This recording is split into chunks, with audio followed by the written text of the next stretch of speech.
Sleepsayer welcomes you, dear listener. Tonight, we journey to the print shop secret.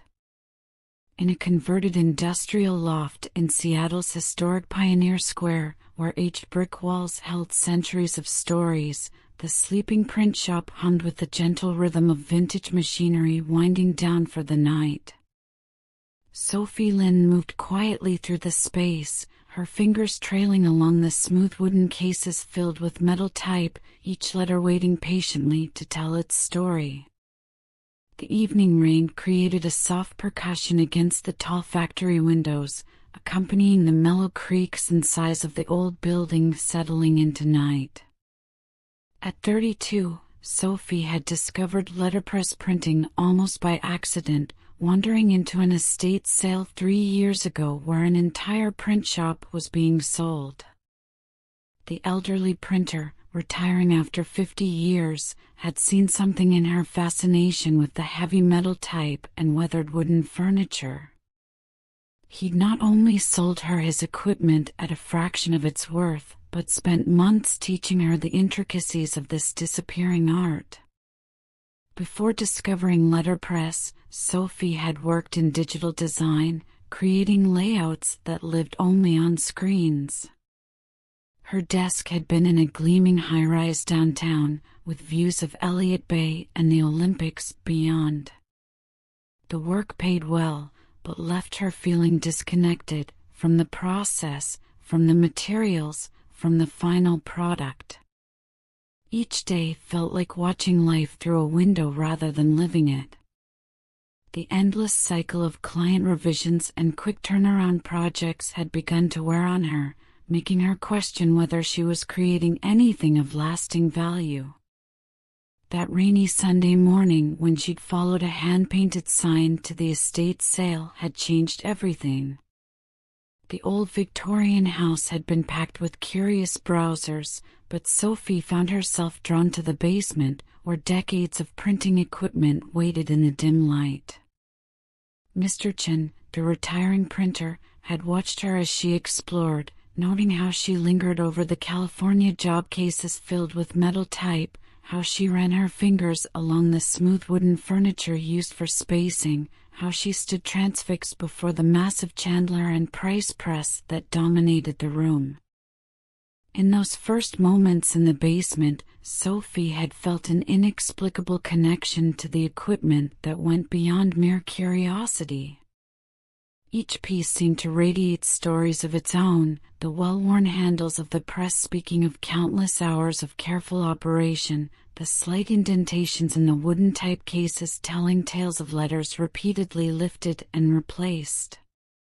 The basement's musty air carried the complex bouquet of decades of printing, metal, oil, paper, and ink, creating a perfume that seemed to bypass her nose and speak directly to her soul. "You hear it, don't you?" he'd asked, startling her from her reverie. "The stories these machines want to tell." When she nodded, unable to explain the strange pull she felt, he'd smiled and begun to share his own story. How he'd learned the trade from his father in Taiwan, immigrated to Seattle in the 1960s, and slowly built his business one carefully crafted project at a time. By the end of that afternoon, Sophie had not only acquired the contents of his shop, but gained a mentor who would reshape her understanding of what it meant to create something real. Over the following months, Mr. Chen had taught her every aspect of the craft, from the basics of typesetting to the subtle art of achieving the perfect impression depth. He shared stories of his favorite projects over the years, wedding invitations that became family heirlooms, business cards that helped launch successful enterprises, art prints that now hung in collectors' homes. His patience seemed endless as Sophie learned to hear the press's rhythm, to feel when the pressure wasn't quite right, to develop the muscle memory needed for efficient typesetting. Tonight felt different somehow.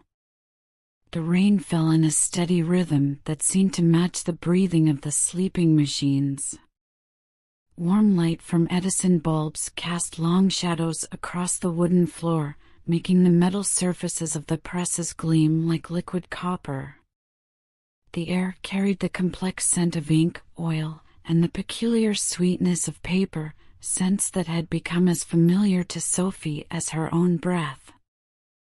The print shop was her sanctuary, but lately she felt the stirring of something new. Her commercial work, wedding invitations, business cards, artistic prints, paid the bills, but she dreamed of creating something more meaningful. Her grandfather had been a poet in his youth, and his handwritten verses still lived in a box beneath her desk, waiting to be transformed into something beautiful. She often found herself reading his poems during quiet moments, imagining how they would look properly set in metal type, pressed deep into thick, cotton paper. While cleaning the type cases, Sophie discovered an envelope tucked behind the lowercase j compartment. The paper was thick, cream-colored stock, the kind she reserved for special projects. Inside was a collection of letters, written in various hands across decades, all sharing the same theme, the magic of words brought to life through careful printing, the way letters pressed into paper could press meaning into lives. The letters spanned generations, each one a window into the life of a printer who had found their calling in this meticulous craft. There was one from 1955, written by a woman who had taken over her husband's print shop while he was at war, discovering in the process that she had a gift for combining typefaces in ways that made words sing on the page. Her letter spoke of learning to trust her intuition, to hear the subtle ways different fonts could harmonize or clash, to understand how the right combination could make meaning clearer than words alone. Another, from 1978, came from a young apprentice describing his first solo project, a broadside of Pablo Neruda poems that had earned him his journeyman status. His words captured the nervous excitement of working alone for the first time, the way his hands had trembled as he began setting type, and how the familiar movements had gradually steadied him. Sophie smiled, remembering her own first independent project, a set of wedding invitations that had taken her twice as long as necessary because she checked and rechecked every detail, hearing Mr. Chen's gentle reminders about precision and patience. The rain grew steadier as Sophie settled into her reading nook, a worn leather armchair rescued from a library sale.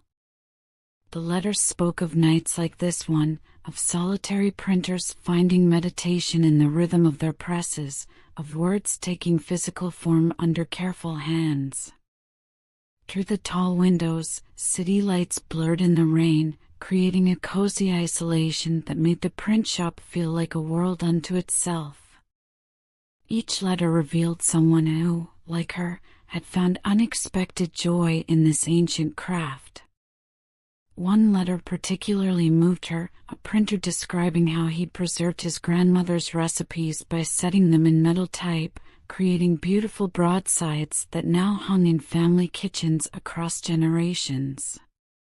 The idea settled into Sophie's mind like ink into paper. Her grandfather's poems had always felt too precious for ordinary printing, but perhaps this was their destiny, to be lovingly set in metal type, pressed into handmade paper, transformed into heirlooms that could carry his words through time. Her grandfather had written about moments like this, the quiet hours when the world seemed to hold its breath, when ordinary objects took on a magical quality.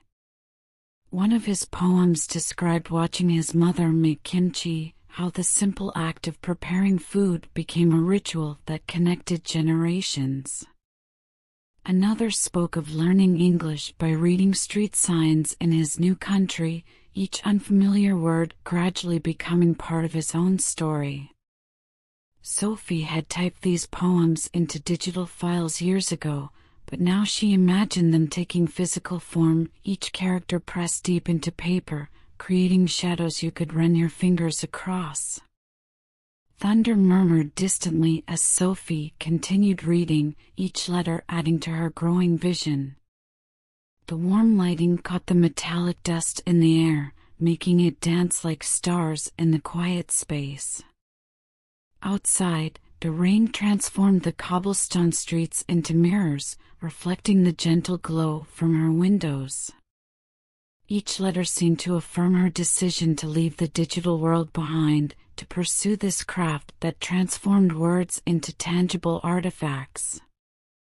A letter near the bottom of the stack described the meditative practice of distributing type, returning each letter to its proper place in the case after printing. The writer spoke of this routine as a kind of prayer, a way of honoring both the words that had been printed and those yet to come. Sophie often lost herself in this same ritual, finding peace in the quiet organization of letters, understanding now why Mr. Chen had insisted she learn this fundamental practice before anything else. Sophie closed the last letter gently, listening to the rain's steady rhythm against the windows. She moved to the type cases, running her fingers over the smooth surfaces of the metal letters.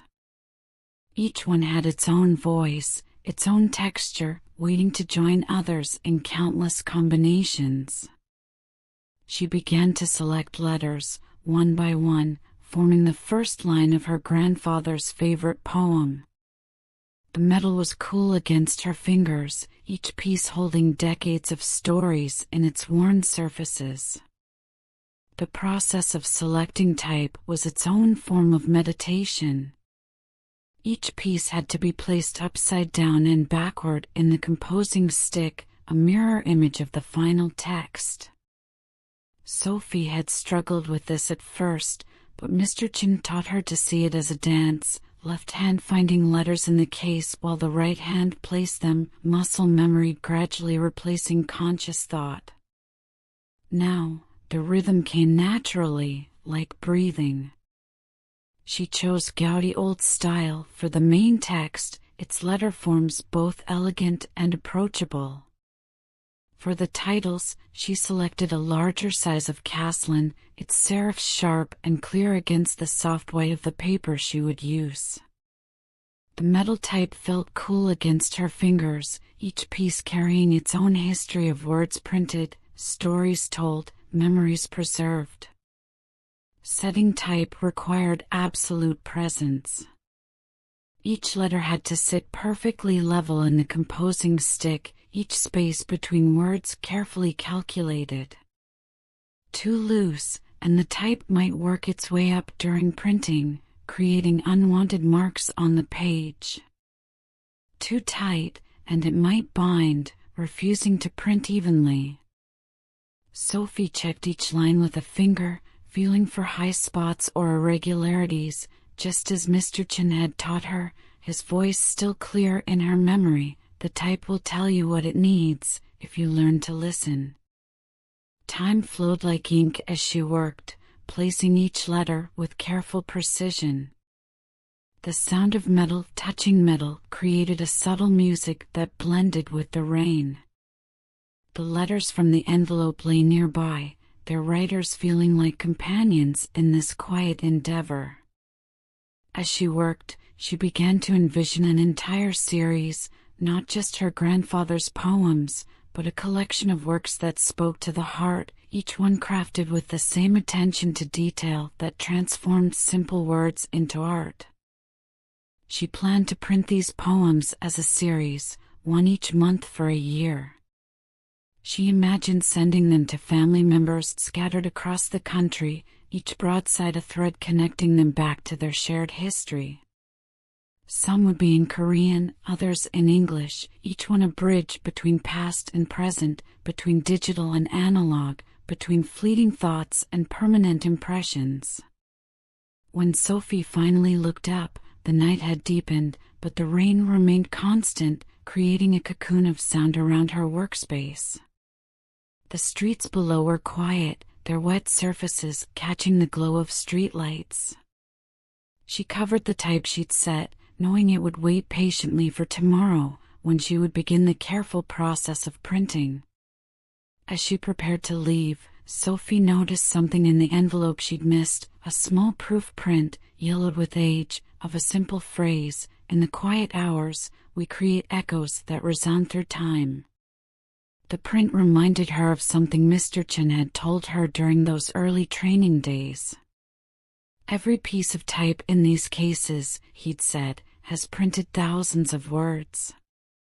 Love letters, wedding announcements, funeral programs, each piece has been part of someone's important moment.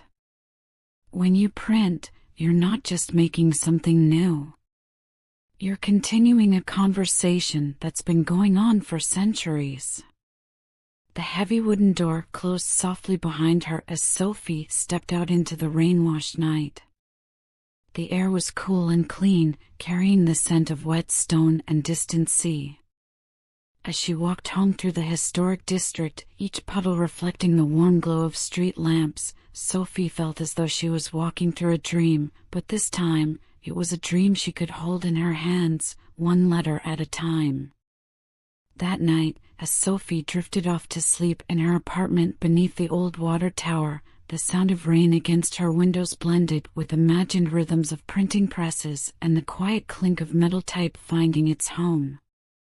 Her dreams were filled with letters that took on lives of their own, an uppercase O that became a mountain, a lowercase o that turned into a pool of still water, quotation marks that flew like birds across pages of handmade paper. The mysterious envelope of letters rested on her bedside table, alongside her grandfather's poems and her notebook filled with printing plans. In the morning, she would begin the careful process of printing the first poem, but for now, she floated in that space between waking and dreaming, where words and images merged like ink into paper, creating something both ancient and new, something that would outlast the rain and the night and time itself. As sleep finally claimed her, Sophie's last thoughts were of the quiet print shop, waiting in the darkness, its cases of type holding infinite possibilities, each letter ready to join others in telling stories that would echo through time. The rain continued its gentle percussion against her windows, a lullaby in lead and ink, carrying her deeper into dreams, where every word ever printed gathered like stars in an endless sky. Our story ends here. Sleep Sayer bids you sweet dreams.